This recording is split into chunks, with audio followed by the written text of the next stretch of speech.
Nintendo are well known for supporting indie developers, and by doing so they have events such as Nintendo Indie World Directs. Now this got me thinking, well, what are my favourite indie games on the Nintendo Switch? So with that in mind, here are my top 5 indie games for the Nintendo Switch. Let's go! Let's begin. And in at number 5 we have Light Fairy Tail Episode 1. Now this was originally released in 2018 and is available on Switch, PS4, Xbox One and on PC. And this comes from the one-person indie studio NicoWorks. Now Light Fairy Tail is a turn-based JRPG series that looks to capture the classic JRPG style of game in a modern style. Now in this you will be playing as Haryu, and he and his childhood friend Kuroko will face against the evil empire in the underground city known as Lower City. Now this game, as I mentioned previous, is a turn-based combat game and it is just a brilliant game.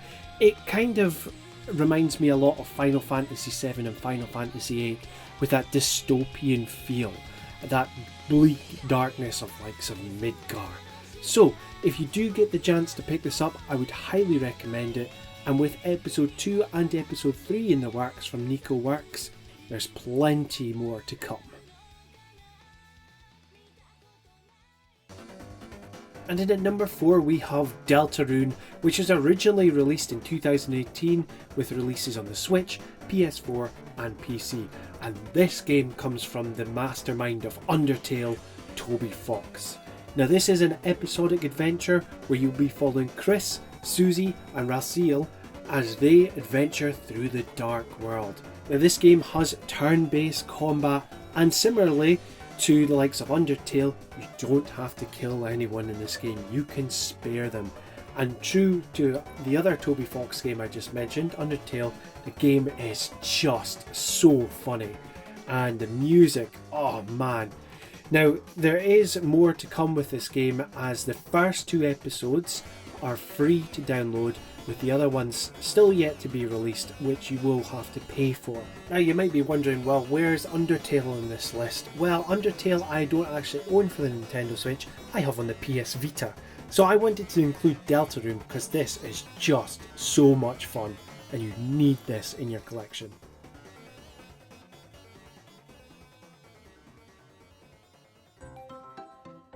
And in at number 3 we have Eastward, which was released in 2021 for Switch and PC. And this game comes from Chucklefish and Pixel Pill Games. Now in this, humanity has nearly become extinct due to a toxic plague, and we will be following the adventures of our heroes, John and Sam. Now this is a pixel art RPG which has got frying pan based combat. I don't know why I put that in my notes, but hey ho. The game is quite dark in the story, but it's very, very quirky. And not to mention the pixel art in this is just gorgeous. Now this is one of these games which will always appear in top 5 indie game lists because it is deserving of that place. Now you can download this game digitally, or you can get a physical copy as well, so there's no excuse not to get this game.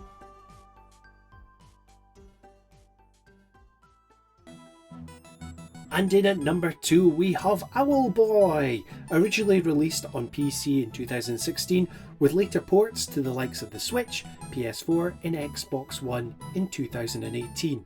And this game is brought to us by D-Pad Studio.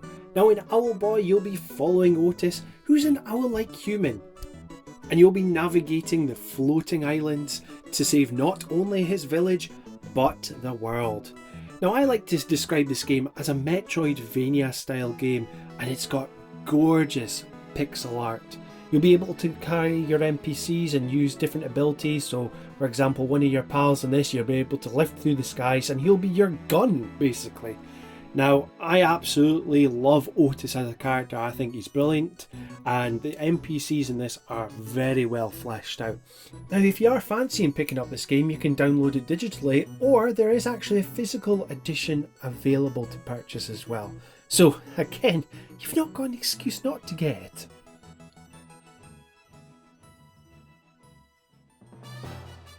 And in at number 1 we have Crosscode, which was originally released in 2018 for PC, and then it was ported in 2020 to the Switch, PS4 and Xbox. And this game is brought to us by Radical Fish Games, and it is a pixel art action RPG. Now in this you will be playing as Leah, who is a player in the fictional MMORPG Crossworlds, and she's woken up with no memory of who she is and has lost the ability to speak. Now this game has got some awesome frantic based combat and has brilliant puzzles to boot. The characters and NPCs are fully fleshed out and has some really funny dialogue in this game. Now, one of my earliest videos on the channel is actually about why you should play Crosscode. So if you fancy actually learning a bit more about why you should play this game, have a look at that video. Generally, this is one of my favourite Switch games and possibly my favourite indie game of all time. It's just so much fun. And I tell you what, I am really looking forward to Radical Fish Games' next outing. And there we have it, my top 5 indie games for the Nintendo Switch. What were your favourite indie games for the Switch? Let me know down below. Thank you for watching the video, and please remember to like and subscribe. Tatty bye!